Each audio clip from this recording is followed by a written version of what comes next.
PM mo lagat ang init ng sikat ng araw, habang lahat ay tinatamad kong maloob. May isang babae, ready na umalis. Kahit saan ka man tumingin, siya ang lagi mong makikita. Kahit saan ka man naon, ituloy mo lang, oh Julia. Keep exploring girl, go lang ng go. Saan ka man makarating, basta lang magpapaalam. Julia, oh Julia, Delapat Sera. Sa Mega Mall, nag-i-enjoy siya. Tapos sa Green Hills may bago nakita. Mula sa beach hanggang sa coffee shop, si Julia saan-saan nakakarating. Kahit saan ka man tumingin, siya ang lagi mong makikita. Kahit saan ka man naon, ituloy mo lang, oh Julia. Keep exploring girl, go lang ng go. Saan ka man makarating, basta lang magpapaalam. Julia, oh Julia, Delapat Sera. Parang si Dora the Explorer, kahit saan ka tumingin, siya ang iyong makikita.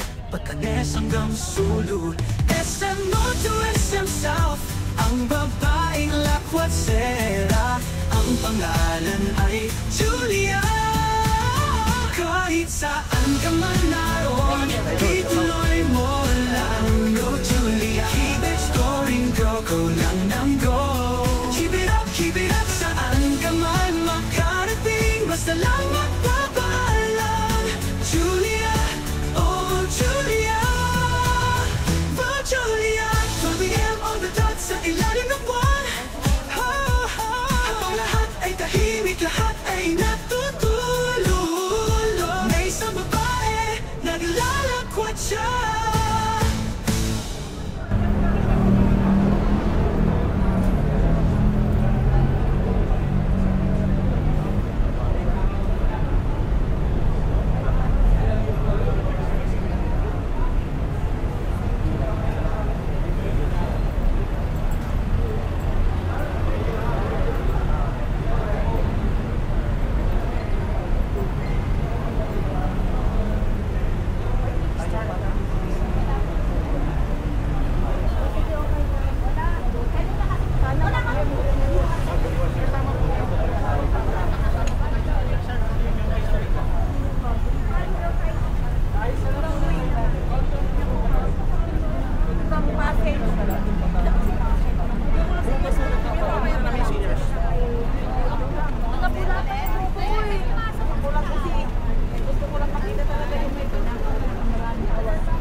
Alice Davis, pagkansang ng scene para sa sayaw.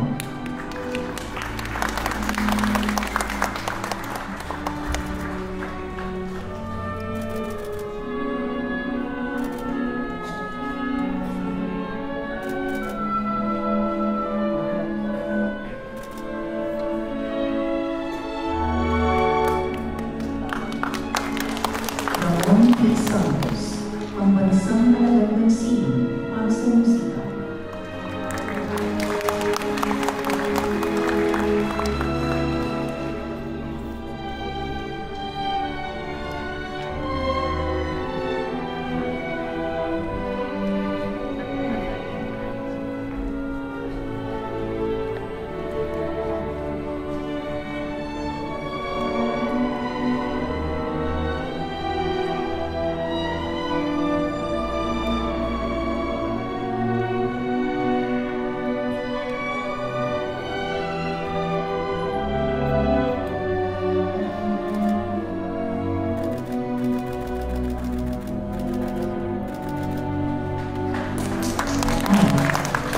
Marvel Lee, pambansang alagad ng singing para sa pelikula Singing Broadcast.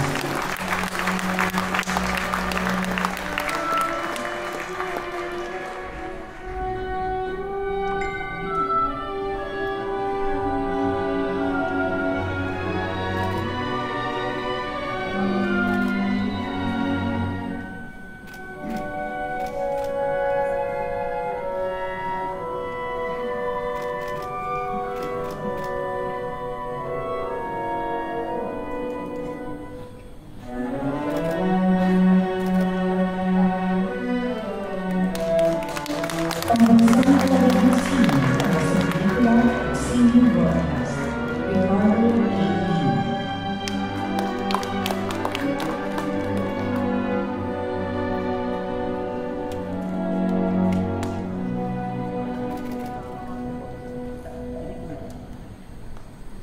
Noong 1993 ay naglibot sa iba't ibang bansa ang dulang DH na sinulat ko at pinagbidahan ni Guy.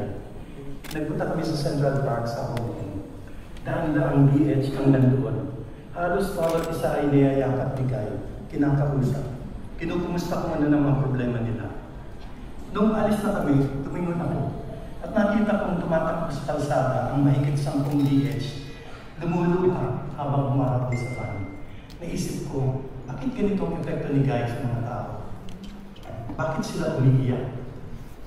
Alam ko kung bakit.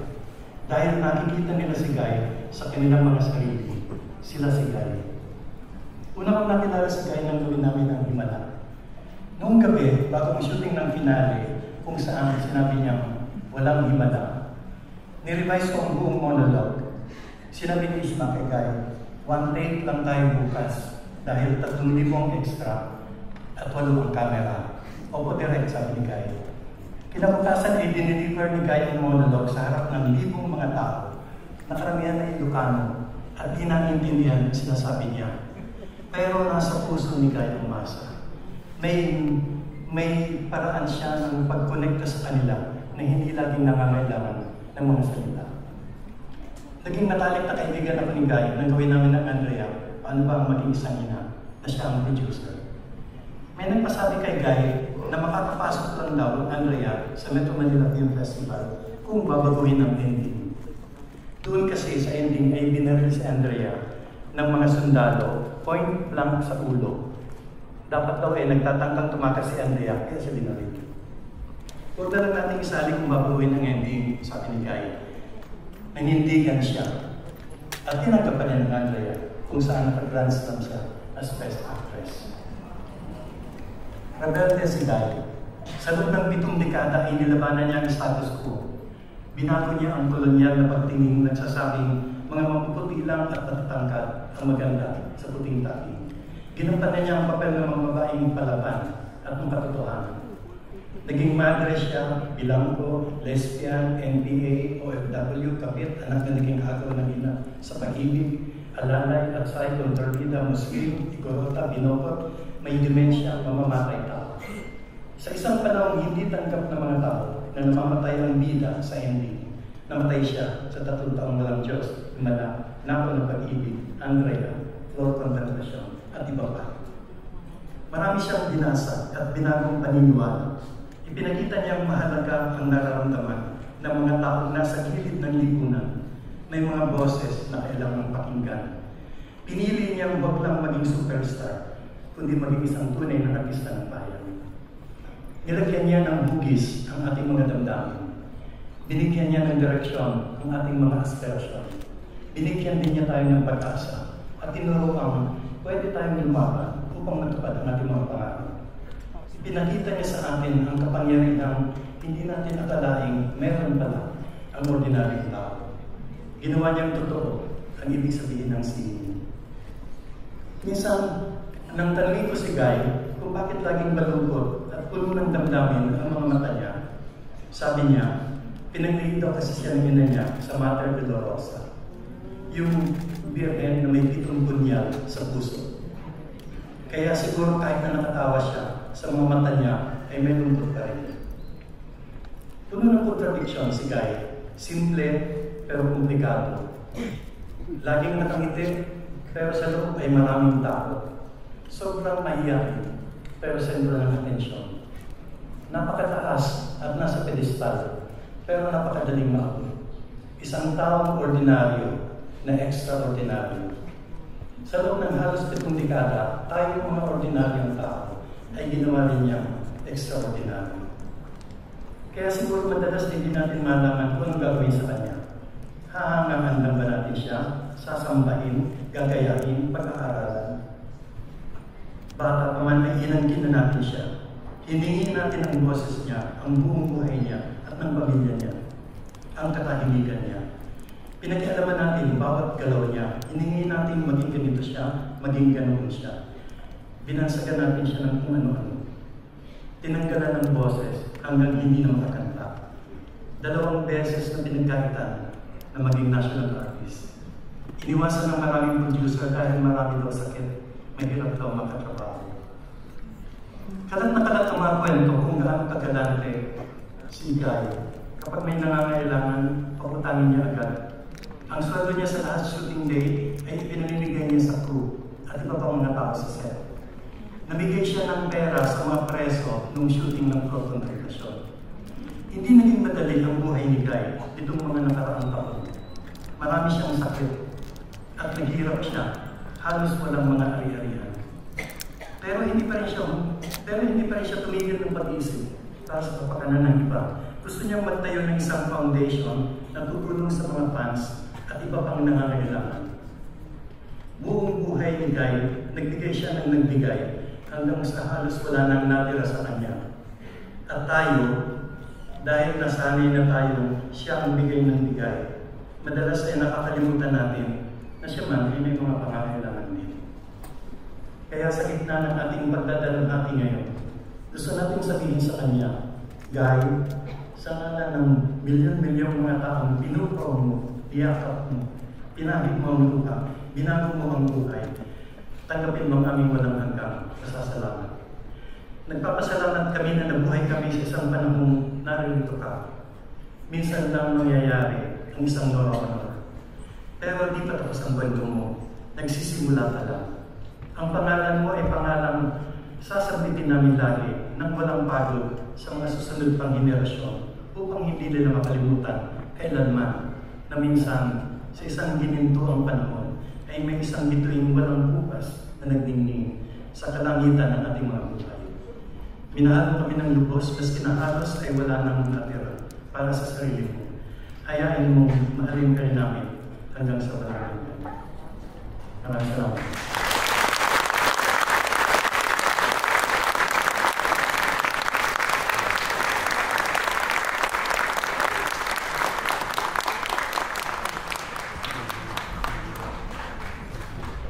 Walang himala. Awit mula sa bilang musikal na Himala. Hinalaw mula sa pelikulang Himala na sinulat ni Ricardo Ricky Lee at direksyon ni Ishmael Bernal, mga pambansang alagad ng sining. Titik ni na Ricardo Ricky Lee at Vincent De Jesus. Musika ni Vincent De Jesus at arreglo ni Jude Edgar Caballero Balsamo. Aawitin ni Isel Santos Zambrano at ng Philippine Madrigal Singers, kasama ang Philippine Philharmonic Orchestra sa pagkumpas ni Jude Edgar Caballero Balsamo.